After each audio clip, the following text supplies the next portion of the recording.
Hello folks and welcome to Inside the Paddock here at the Circuit de Barcelona, Catalunya, where actually it is round 6 of the MotoGP World Championship here in Barcelona. Currently I'm just outside the paddock, so let's make our way in. Thank you very much. That would have been an embarrassing moment if it didn't quite work, wouldn't it? But yeah, as you can see then, we're making our way into the MotoGP paddock here for round 6 in Barcelona. And actually, we're just outside the Estrella Galicia 00 tent, and a good place to come and have a little sit down, maybe a nice little 00 beer. We are on the clock, of course, so definitely not a bad idea to keep it sensible. But of course, it's the midday here on Friday, so first sessions are done, and hopefully we'll be able to chat to some of the riders in the paddock once we do dive into there later. But actually, we do have Sergio Garcia with us here first, so we'll have a quick chat to Sergio in just a moment's time. Of course, Sergio Garcia leading the Moto2 World Championship at the moment, so we'll just wander up and see if we can grab Sergio for a quick chat, shall we? Sergio, how are you doing? Okay if we just stand up here and grab a quick chat? Do you want anything, a bottle of water? Yeah, bottle of water. I think I'll have a 00, please. Please, thank you very much. Look at that, not bad. A 00 beer on the clock, certainly all right. How are you, Sergio? All okay? Yeah, all good. Here ready for start the weekend. Obviously, this some sort of a home Grand Prix, obviously another race in Spain, leading the World Championship as well. It must be quite nice to have a race in Spain where, again, you're leading the World Championship. Yeah, it's amazing to come back here in Spain as a leader. I did the same in Jerez.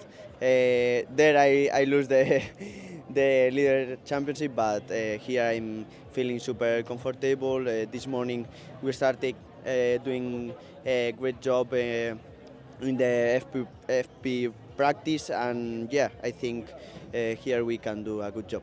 Obviously, we need to talk about the race last time out in France, because what a performance. You cleared off at the start and no one got you near you the whole race long. Did you expect to be that strong last time in France? Yeah, I thought that I could do a good job in the race, pushing as hard as I could in the first laps and going a little bit, having a good gap, no, for win the race, but it was hard because saying when I crossed the finish line in the first lap and I saw 22 laps remaining, was super hard, no? Going first.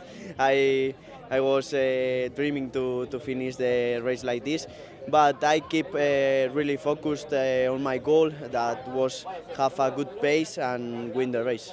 Well, quickly, I'll just say cheers to everyone watching. Cheers, people. Thank you very much as well. Obviously, Sergio, here it must be nice having the races in Spain, obviously a little bit closer to home, not so much travelling, and I imagine it also makes it easier. In the week you can train until the last moment and then just a few hours journey or just a short flight away. It must be nice to be a bit closer to home. Yeah, always it's good to come to the race by car. Only 2 hours from my house to here to Barcelona. I stayed a lot of time here training in Barcelona, and I think it's a good place and nice circuit also. I win one time. I won in 2021 in Moto3 in a crazy race, and yeah, I think we can repeat this result this weekend.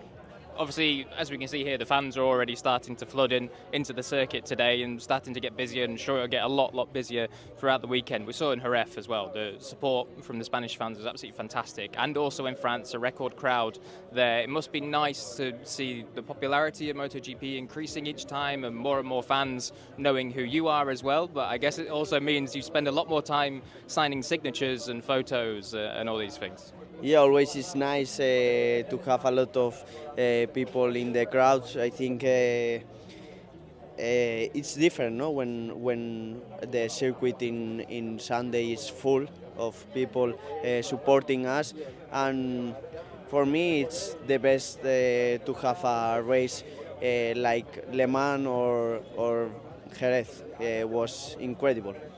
So good luck this weekend, Sergio. Of course, we won't put any pressure on you to repeat the Le Mans performance, but you are leading the World Championship, so you've got to make sure that they don't catch you.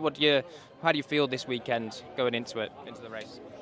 Yeah, I think we have to work really hard during the FP practice and have a good bike for the race. And my goal is to do the same race as Le Mans or Austin, push really hard in the first laps and go alone and try to win the race. Lastly, we're going to see you on a MotoGP bike in the future soon.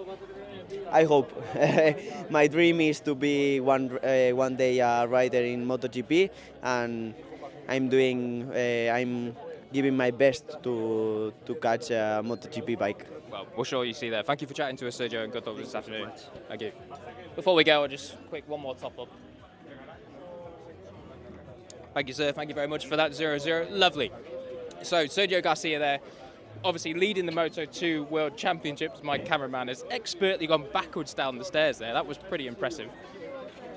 But leading the World Championship in Moto2, Sergio Garcia was about 40-1 before coming into the season for championship favourite, and I think now he is the championship favourite. So kind of an underdog that's come through and is barking big enough to be a bit of a top dog this season. So we're making our way through the MotoGP paddock then. We'll show you a little bit behind the scenes, what really goes on in the MotoGP paddock. Not only like now at lunchtime, all the riders are kind of walking around, as I say, getting their lunch, because obviously we'll finish their sessions. So Sergio Garcia there, he's just come from a little debrief of his team and also lunch and etc, etc. But as you can see, in the middle of the paddock, this is where all the hospitalities are. And if you've never seen all the MotoGP hospitalities, they're serious bits of kit. They're quite large indeed. You can see that some of the Moto2 teams have them. This is the Red Bull one, which is massive. And then even every MotoGP team has these huge, monstrous hospitalities, and they are great fun indeed. A place where the riders get to take a little bit of time to themselves and their team, just have a nice little lunch, quick sip of water, or if they're a Red Bull rider, a quick Red Bull to power up for the afternoon sessions. And speaking of the sessions, of course, this morning, MotoGP and Moto2 and Moto3 and Moto E as well, all out on track. Really strong session for Jorge Martin this morning. Absolutely fantastic job flying. I think he was about 4 tenths quicker or 3 tenths quicker than everyone else this morning. So really good stuff again from Jorge Martin. Of course, it's all rumbling on about who is going to get that second factory Ducati seat alongside Pecco Bagnaia in 2025. Let us know what you think in the comments. We did a little video on our YouTube about that, and we've done plenty of other things asking you who you think will get that seat, and a large majority of people, well, they're going for Marc Marquez, and you can absolutely warrant it. It would be a great choice. It'd be a great thing to see Marc Marquez line up in factory Ducati red, but of course, the rider leading the World Championship at the minute and really, really on form and better than we've ever seen him is Jorge Martin. So we'll see what happens. Of course, the question was posed to them in the press conference yesterday, the pre-event press conference yesterday with Matt Burt hosting, just about what was going to happen and where they were going to be in 2025. And, well, they all kind of said, yes, we're waiting to see what Ducati's decision is, but there are other options on the table, and one of those other options, particularly for the likes of Enea Bastianini and Jorge Martin, is factory Aprilia. So let's see what happens. Really intriguing one, and whichever way it works out, I feel like next year it's going to be a real spicy one to see all of those three riders, because undoubtedly they'll all end up with a factory bike. Of course, Marc Marquez this year on a year-old machine, the GP23. So we'll see what he can do. Oh, it's Aleix actually. Aleix Espargaro, of course. Let's talk about Aleix, because well worth talking about Aleix this weekend. Announced yesterday, very emotional announcement that he will be retiring at the end of the season after 330 plus MotoGP starts. Of course, those 3 Grand Prix victories to his name. Absolutely fantastic. Yeah, really emotional press conference yesterday with Aleix. Tears flowing for sure. Him and Paul Espargaro, a few tears, and even a few tears from Jorge Martin. Some really lovely and touching words from Jorge yesterday, just about how much Aleix has meant to him during his career. He said that he first was Aleix's fan, then he kind of, he was his training partner and his idol and all this, and now he's even his son and part of the family, absolutely. So really, really lovely to see that kind of emotion and meaning from Jorge Martin for what Aleix Espargaro has done for him and also others. You have to remember that Aleix has also helped the likes of Alex Rins during his early stages of his career as well. So Aleix, a real kind of father figure of the paddock now for the riders, absolutely. And that was why it was so lovely yesterday just to see so many riders down there at his retirement announcement press conference. So really, really nice touch there.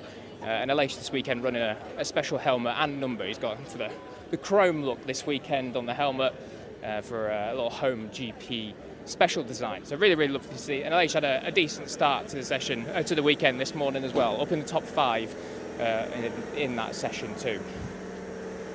Of course, lots of pressure this weekend on Pecco Bagnaia after it didn't exactly go to plan in France. We're now going to see what Pecco can do. I mean, this place last year was, well, the worst crash of Pecco's career, as he was saying. You know, really horrific incident where Brad Binder had nowhere to go, couldn't do anything, and helplessly ran over Pecco's legs. But thankfully, by some miracle, Pecco had no major injuries from that. But of course, it means that Pecco has barely done any race laps around here for a couple of seasons now. He's not had the best of luck here. I think his best finish in the MotoGP class around here is 6th place in the GPs. So we're going to see what Pecco can do this weekend. Of course, lots of pressure, as we do say, on him. But there's one thing we do know about Pecco Bagnaia. He deals with pressure pretty well. So we're going to see what we can do. Just scoot around here because I think we've got one of the Gresini riders. Yes, I believe we do. It might be Alex.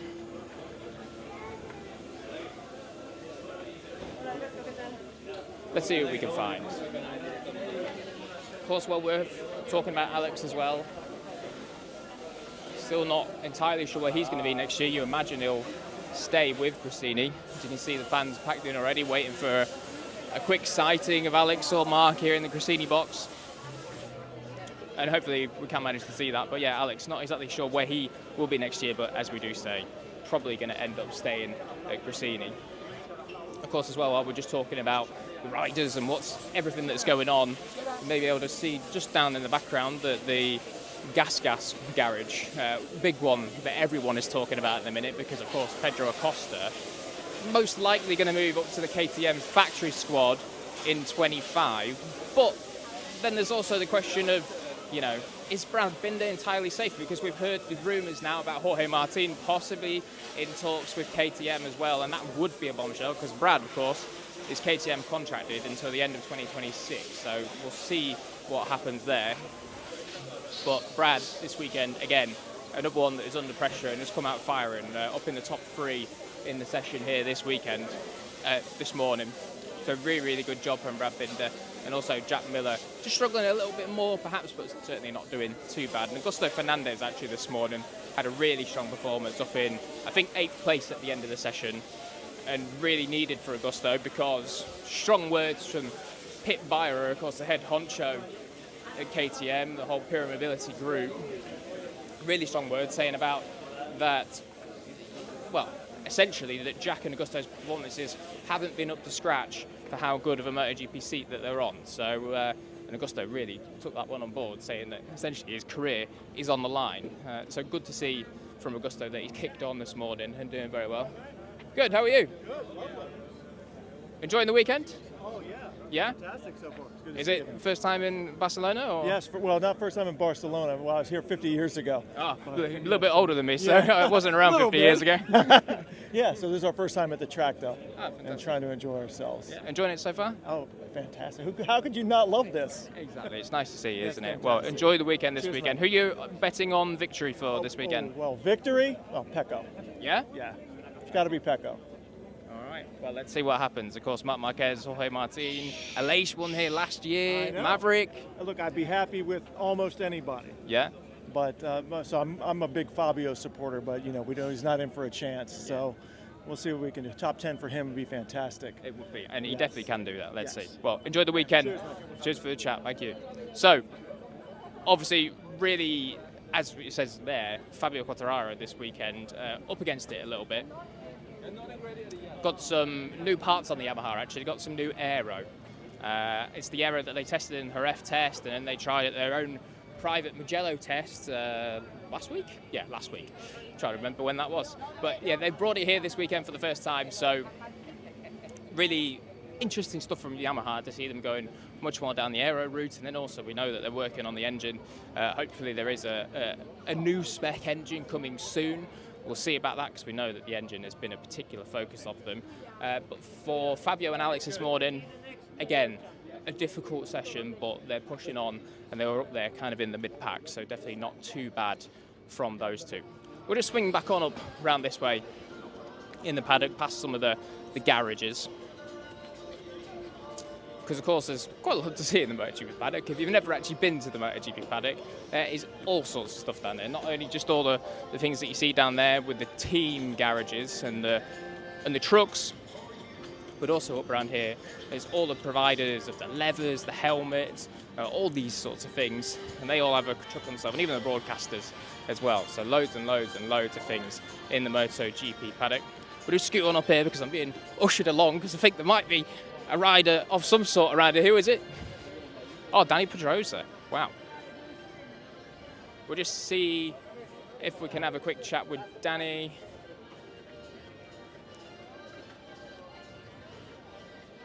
Dani, all okay for a quick chat? Yes. How are you? All good? Yes. Busy weekend this weekend? We are live in everywhere. YouTube, Facebook, Twitter. So hello to all the fans. Bit of a legend around these parts, aren't you? Well, I mean, just enjoying as a fan this weekend. And I won't be a long time either because have other things to do. But I'm always trying to sneak a little bit and know what's the team doing and how things are going.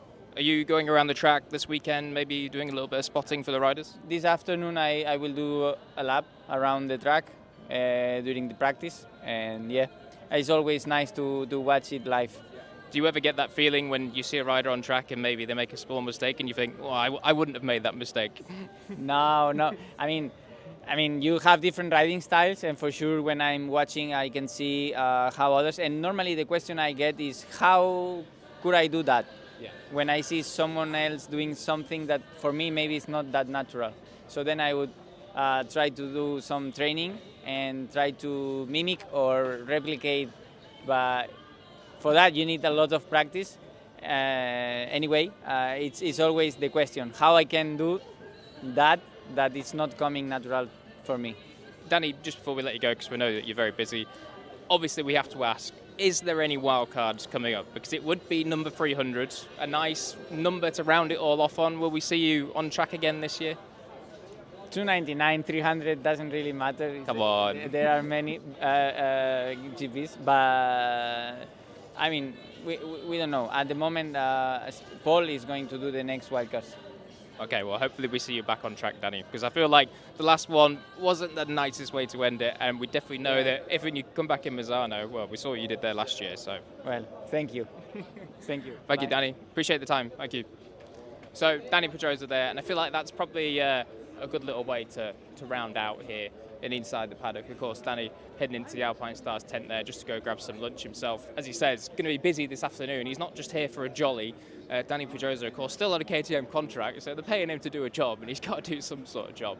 And definitely doing a lot of work for KTM. So many test miles. Then when he comes to the circuit here, he's often, as he says, out around the track, just watching to see what the riders are doing.